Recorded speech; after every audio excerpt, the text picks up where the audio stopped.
अब खबरें विस्तार से। झारखंड सरकार के अपर स्वास्थ्य सचिव आलोक त्रिवेदी मंगलवार को जमशेदपुर पहुंचे, जहां उन्होंने कोल्हान के सबसे बड़े सरकारी मेडिकल कॉलेज अस्पताल एमजीएम अस्पताल का निरीक्षण किया।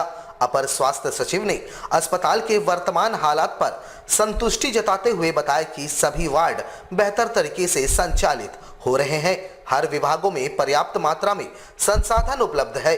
साफ सफाई पहले से बेहतर हुई है। मरीजों को मिलने वाला भोजन भी पहले की तुलना में ज्यादा पौष्टिक और गुणवत्ता युक्त है। हालांकि अभी इंफ्रास्ट्रक्चर के कार्य प्रगति पर है। जल्द ही सारी सुविधाएं परिपूर्ण हो जाएंगी। वहीं बर्न वार्ड को लेकर पूछे गए सवाल पर अपर सचिव ने बताया कि बर्न वार्ड जल्द ही नए भवन में शिफ्ट किए जाने की योजना है। फिलहाल वहां के सभी एसी काम कर रहे हैं, दरवाजे लगाए जा रहे हैं। कुल मिलाकर उन्होंने अस्पताल की विधि व्यवस्था पर संतुष्टि जताई।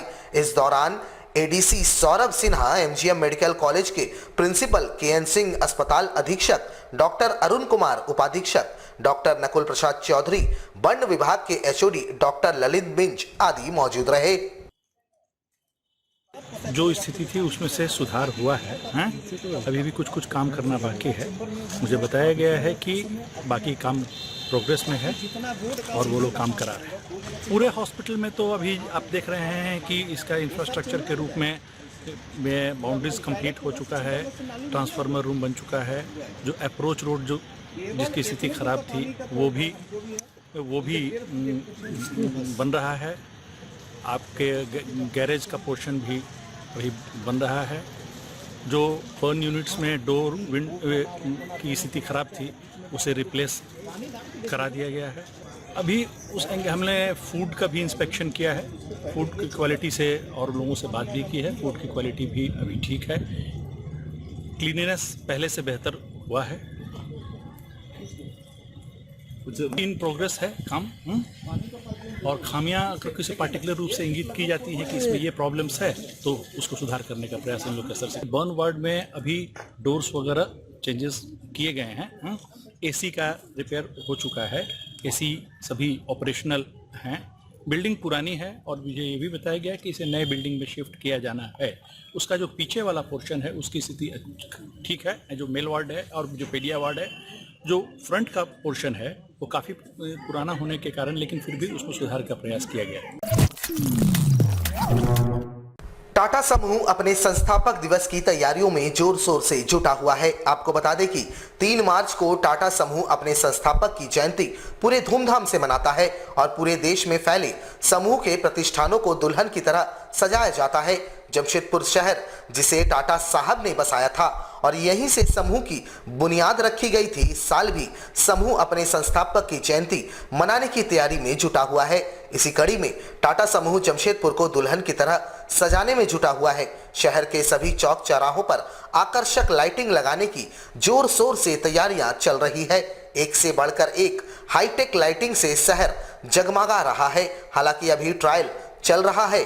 3 मार्च को टाटा सन्स के चेयरमैन एन चंद्रशेखरन और रतन टाटा इसका विधिवत उद्घाटन करेंगे, जिसके बाद शहरवासी एक हफ्ते के लिए परीलोक में चले जाएंगे। जुबली पार्क से लेकर टाटा स्टील के प्रवेश द्वार और शहर के सभी प्रमुख चौक चौराहों पर विद्युत सज्जा देखते ही बन रही है। इसकी तैयारी का जिम्मा जुस्को को सौंपा गया है। जुस्को प्रवक्ता सुकन्या दास ने कहा कि तय समय सीमा पर सभी तैयारियां पूरी कर ली जाएगी। अभी ट्रायल चल रहा है। कोविड प्रोटोकॉल को ध्यान में रखते हुए तैयारियां की जा रही है। शहर के बाहरी परिवेश को सजाया जा रहा है ताकि सैलानी और शहरवासी बाहर से ही शहर की खूबसूरती का नजारा देख सके और संस्थापक को अपनी श्रद्धांजलि दे सके। पता है संस्थापक दिवस के अवसर पे हम हर जगह पे लाइटिंग कर रहे हैं और क्योंकि अभी तक भी महामारी खत्म नहीं हुई है और पार्क्स में जाने की इजाज़त नहीं है, इसीलिए हमारी कोशिश यही है कि जितने भी राउंड अबाउट्स हैं, जितने भी चौराहे हैं, उसको हम अच्छे से सजाएं ताकि लोगों का आकर्षण हो सके, उनका मनोरंजन हो सके। और जैसे कि आप देख रहे हैं मेरे पीछे यहाँ पे जिसको का गोल चक्कर है, राउंड अबाउट है और हम इससे शुरुआत कर रहे हैं।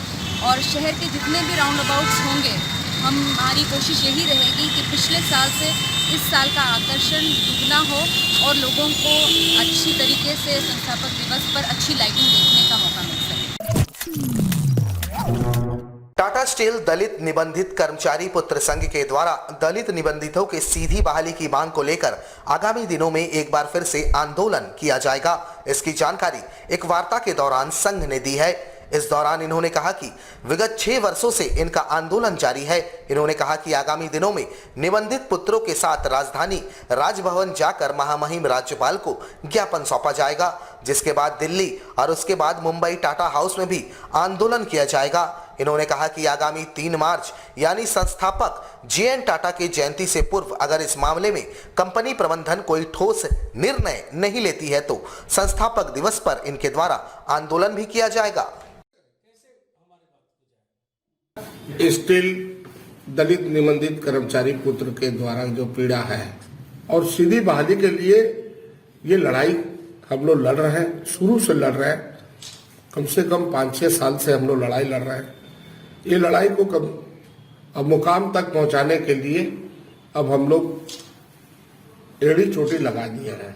झारखंड मजदूर यूनियन इनके साथ है। यही लड़ाई को हम लोग लेके जा रहे हैं रांची, मोराबादी, जो राजभवन, फिर उसके बाद दिल्ली, फिर हम लोग जाएंगे बॉम्बे जाएंगे रतन टाटा साहब के पास में। 1 सप्ताह के हम लोग आज समय दे रहे हैं।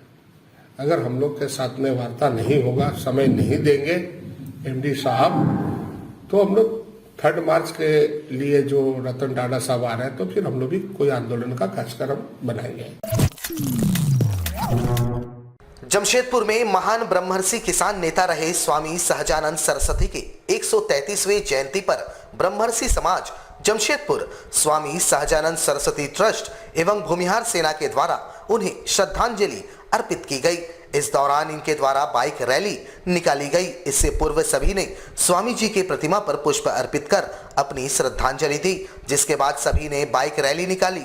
रैली कदमा इलाके से निकाली गई, जो आसपास के कई इलाकों से होते हुए वापस प्रतिमा स्थान पर समाप्त हुई। इस दौरान सभी ने स्वामी जी के आदर्शों को याद करते हुए उनके बताए मार्ग पर चलने का प्रण लिया। 133वीं जयंती समारोह में ब्रह्मर्षि विकास मंच और स्वामी सहजानंद सरस्वती कल्याण संस्थान और भूमिहार सेना के द्वारा एक बाइक रैली निकाली गई इनके जन्मोत्सव के उपलक्ष्य में, और माल्यार्पण करके हम लोग इनका जन्मोत्सव मनाने का काम किया। आगे भी 12 मार्च को मेरा कार्यक्रम है स्वामी जी का जन्मोत्सव के उपलक्ष्य पे ही, क्योंकि हर साल हम इनके जन्मोत्सव पर कार्यक्रम करते हैं। सहजानंद सरस्वती जी का जन्म दिवस है। आपको मैं बता देना चाहूँगा, जो दूसरों के लिए जीता है वो सदा अमर रहता है, यह बात कही गई है। और मैं निश्चित रूप से स्वामी सहजानंद सरस्वती जी के बारे में कहना चाहूँगा कि हमारे ब्रह्मर्षि समाज के ये अनमोल रत्न थे, जिन्होंने सिर्फ अपने वर्ग का ध्यान नहीं रखा, बल्कि पूरे समाज, पूरे जो किसान वर्ग, जो भी जाति, कोई भी धर्म का हो, उसका उन्होंने ख्याल रखते हुए किसान आंदोलन का नेतृत्व किया, जो पूरे भारतवर्ष में चला। फरवरी को हमारे समाज के स्वर्गीय क्रांतिकारी किसान नेता स्वामी सहजानंद सरस्वती जी का जन्मदिन मनाने के लिए हम सभी ब्रह्मर्षि समाज के लोग एकत्रित हुए और पूर्ण रूप से धूमधाम से मनाया गया, भव्य तरीके से मनाया गया। आज इस मंच से यही आह्वान करना चाहता हूँ कि हम सभी एक हैं, हम सभी एकत्रित होकर रहें और समाज के कमज़ोर एवं लाचार वर्ग को जोड़कर समाज को एक नई मजबूती प्रदान करने का कार्य करें, ताकि समाज में एक नई ऊर्जा का संचार हो और एक नया इतिहास को फिर से दोबारा दोहराया जा सके। जमशेदपुर के मानगो थाना अंतर्गत कुंवर बस्ती निवासी सुनील कुमार सिंह विगत 18 फरवरी से घर से गायब है। उनके परिजनों और स्थानीयों ने उनके खोजबीन की मांग को लेकर जिला पुलिस कप्तान से मुलाकात की। परिजनों के अनुसार जिस कंपनी में वे कार्य करते थे, उस कंपनी से जब परिजनों ने खोजबीन की, तब कंपनी के लोगों ने मौखिक रूप से उन्हें 1 फरवरी से ही रिजाइन ले लेने की बातें कही। वहीं उनके पास जो कार थी वो भी उन्होंने बेच दी थी, तभी से वे गायब है। ऐसे में उनके परिजनों ने जिला पुलिस कप्तान से गुमशुदा को खोजे जाने की मांग की है।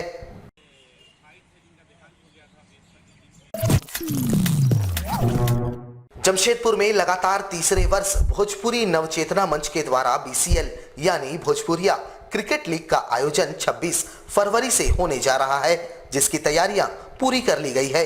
कुल 26 टीमें इस लीग में शामिल हो रही है। 4 दिवसीय इस लीग का आयोजन CWC क्लब केबल क्लब के समीप आयोजित किया जा रहा है। नॉकआउट पद्धति में यह मैच खेले जाएंगे। विजेता टीम को 51,000 और उप विजेता टीम को 25,000 नगद पुरस्कार एवं ट्रॉफी देकर यहां पुरस्कृत किया जाएगा।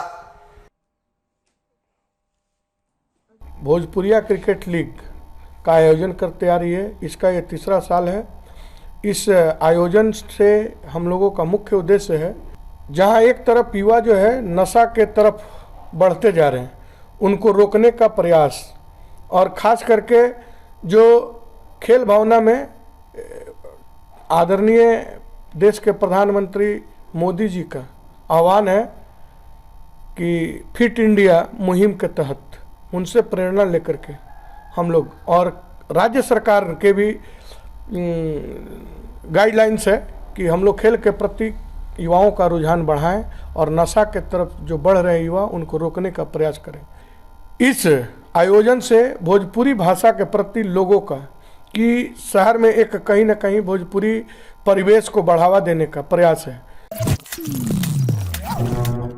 जमशेदपुर में मंगला हाट फुटपाथ यूनियन के द्वारा हाट बाजार के दुकानों को साक्षी बाजार में लगाए जाने की अनुमति की मांग जिले के उपायुक्त के समक्ष रखी गई है। इन्होंने कहा कि जिले के उपायुक्त के निर्देश के तहत विगत कई महीनों से इनके द्वारा कोरोना प्रोटोकॉल के तहत आम बगान मैदान में दुकानें लगाई जा रही थी, लेकिन वहीं बाजार के दूसरे खेमे के दुकानदार लगातार साक्षी बाजार में ही दुकान लगाते आ रहे हैं और इस कारण ग्राहक वहीं पहुंच रहे हैं और आम बगान मैदान में लगने वाले दुकानों में ग्राहक नहीं पहुंच रहे हैं। ऐसे में दुकानदारों को भारी नुकसान का सामना करना पड़ रहा है, जिस कारण आगामी मंगलवार से आम बगान मैदान में लगने वाले सभी दुकानदार साक्षी बाजार इलाके में ही दुकान लगाएंगे। उसके बाद प्रशासन ने आम बगान में दुकान लगाने की अनुमति दी। मंगला हाट फुटपाथ यूनियन ने अपने संगठन के साथ आम बगान में दुकान लगाया और उसके बाद लगाने के बाद दूसरी संगठन ने साक्षी बाजार में दुकान लगाया। उसके चलते हम लोग का दुकान मार खा जा रहा है और हम लोग को धूल का सामना करना पड़ रहा है। काफ़ी प्रशासन की बात को मान के हम लोग चले, लेकिन अब संगठन ने बगान में लगाने बोली। एक संगठन ने आम बगान में, मंगला हाट फुटपाथ यूनियन ने आम बगान में लगाया, लेकिन दूसरा संगठन ने साक्षी बाजार में लगाया और वो लोग बोलता हम लोग आम बगान नहीं जाएंगे। इसीलिए हम लोग उपायुक्त के पास आए हैं और जो साहब से भी मिलेंगे और कहेंगे कि भाई वो लोग इधर नहीं आ रहा है तो आप व्यवस्था हम लोग का भी साक्षी बाजार में कीजिए। अगर एक हफ्ता के अंदर आप व्यवस्था नहीं करते हैं और साक्षी बाजार में दुकान लगता है तो हम लोग भी साक्षी बाजार में घुस के लगाएंगे।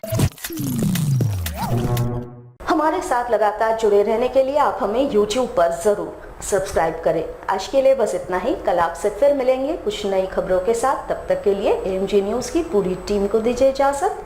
नमस्कार।